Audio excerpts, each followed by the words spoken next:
अपने जैसे जिस इसमें जीता है ना, एक सुअर को, उसको नाली के अंदर ही सुख मिलता है। उसको को तेरे को नाली से बाहर निकाल के अच्छे शुद्ध, अरे बोले यार ये क्या गंदगी मिल है, मेरी तो वही जगह अच्छी। तो इसलिए क्या है कि अपन अपना काम क्या है, समझाना।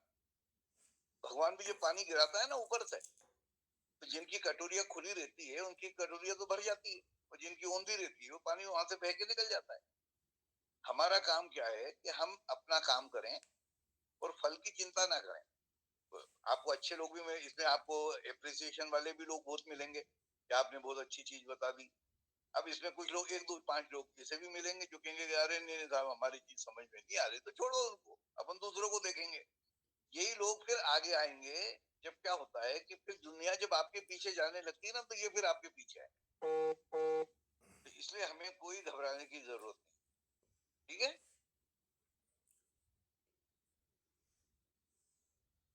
आप बहुत अच्छा काम कर रही हैं, करते रहें आप।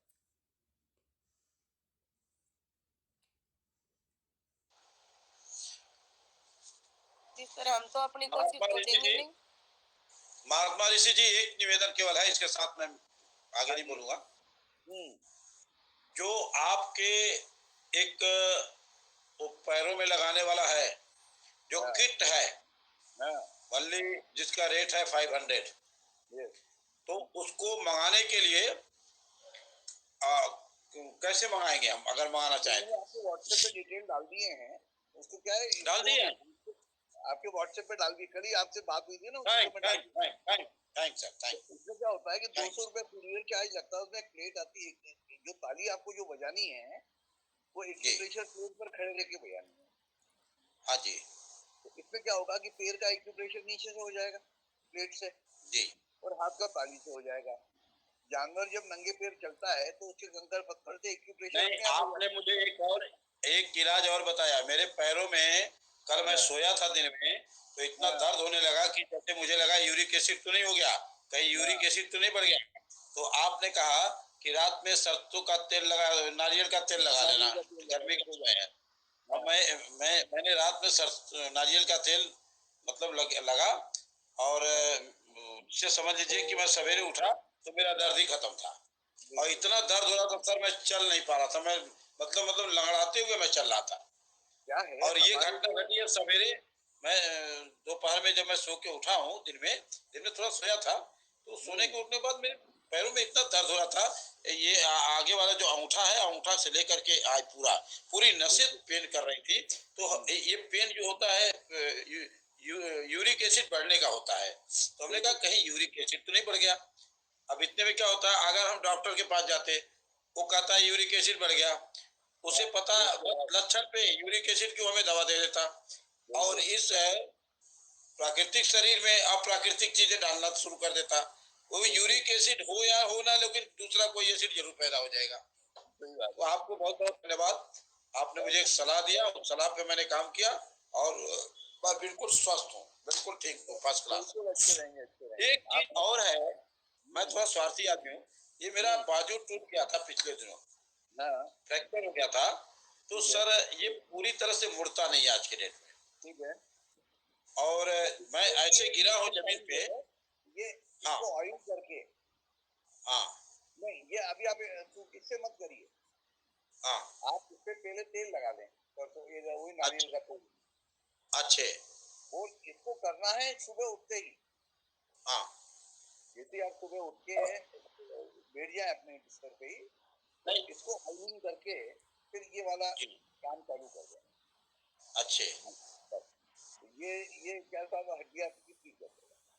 मैं clockwise anti clock, anti clock, anti clock, नो बार एंटी क्लॉकवाइज, नो बार क्लॉकवाइज। जी जी जी। नो का महत्व आप समझ लीजिए। अच्छा सर, ये जो मेरा पेन है, क्योंकि ऐसे गिरा हूँ, ये अब पूरा ऐसे नहीं हो पाता है, ये बैक मेरा नहीं जाता हाथ। ये मैं क्या कह रहा हूँ, अभी आप थोड़ा सा इसको ऑयलिंग करना चालू करेंगे ना, जहाँ भी आपको बस ऑयलिंग करें और 9 बार सोच लें कि ठीक हो जाए, ठीक हो जाए, ठीक हो जाए, ठीक हो जाए। बहुत जबरदस्त ईश्वरवादी हैं, और मैं इस पैनल को धन्यवाद देता हूं कि इस पैनल में हर व्यक्ति इतना ईश्वरवादी है। और माननीय मैथिली शरण गुप्त जी तो खैर उसके पुतले हैं, और आप जैसे मिले इस पैनल में तो मेरा दिल कहता है कि एक एक 11 हो गए, और आप लोगों के आशीर्वादों से, आशीर्वाद वचनों से हम लोग निश्चित तौर से खड़े होंगे और काम करने के लायक बनेंगे। बिल्कुल बनेंगे, बनेंगे, बनेंगे। जी मैंने आपको क्या कहा, जो मैंने कल आपको निवेदन किया था, आज सुबह से मैं बहुत व्यस्त था, तो मैं आज ज्यादा चर्चा नहीं कर पाया, लेकिन स्कूलों का जो टारगेट है, स्कूलों में जाके 10वीं 11वीं 12वीं के जो बच्चे हैं, उन बच्चों को मोटिवेट करना भी सबसे ज्यादा जरूरी है। नहीं सर, आज चर्चा क्यों उस बात को, इस समय हाँ, स्कूल कुछ क्लोज हैं और हाँ, कुछ जो खुले हुए वहाँ पे जाया जा सकता है, और बिल्कुल, महाविद्यालय में जाया जा सकता है, ये और तमाम ऑर्गेनाइजेशन है वहाँ भी जाया जा सकता है।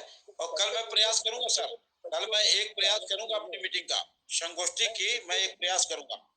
बच्चों के बीच जाने के पहले उनके जितने भी टीचर स्टाफ है, उनसे मुलाकात कर ली जाए। जी क्या होता है कि जब टीचर एक बार या टीचर या प्रिंसिपल जो भी उनके समझ में आ जाए कि यार ये तो अपने फायदे की चीज है, जी। तो फिर वो अपने को कॉपरेट करेंगे कि अपन बच्चों के बीच में भी हो जाए। नहीं सर, जब देश की आजादी की लड़ाई लड़ी जा रही थी उस समय भी हमारे स्वतंत्रता सेनानी क्या करते थे, यूनिवर्सिटियों में जाते थे, कॉलेजों में जाते थे, उन बच्चों को मतलब मोटिवेट प्रमोट करते थे, हाँ एजुकेट करते थे। वहीं हाँ, से तो निकले हुए भगत सिंह, चंद्रशेखर आजाद और ये अशफाकुल्ला खां, वहीं से तो निकले ये लोग। बिल्कुल, बिल्कुल, बिल्कुल। जी तो बस ये काम करें और सब लोग तन मन से लगे, धन की जरूरत है ही नहीं। बड़ी कृपा हुई, आज आप पैनल पे आए, अपना आशीर्वाद वचन रखे। समय हो चुका है और आपकी इजाजत हो तो हम लोग मीटिंग को यहीं पे, जय हिंद जय भारत, सादर जय गुरुदेव करते हुए। जी, सबको प्रणाम मेरा। आशीर्वाद आपका बना रहे सबको, सबके ऊपर। और आज मीटिंग को यही समापन कर दिया जाए सर। बिल्कुल करें, जो मैंने आपको व्हाट्सएप भेजा है जी वो भी आप आपकी स्थिति कुटुंब ऐप पे वो कर देंगे, तो क्या होगा कि सबको ठीक, जानकारी दी जाएगी इसके बारे जी जी जी जी जी जी, में। धन्यवाद, धन्यवाद। ठीक ओके। ठीक सर, ठीक सर, ठीक। सादर प्रणाम।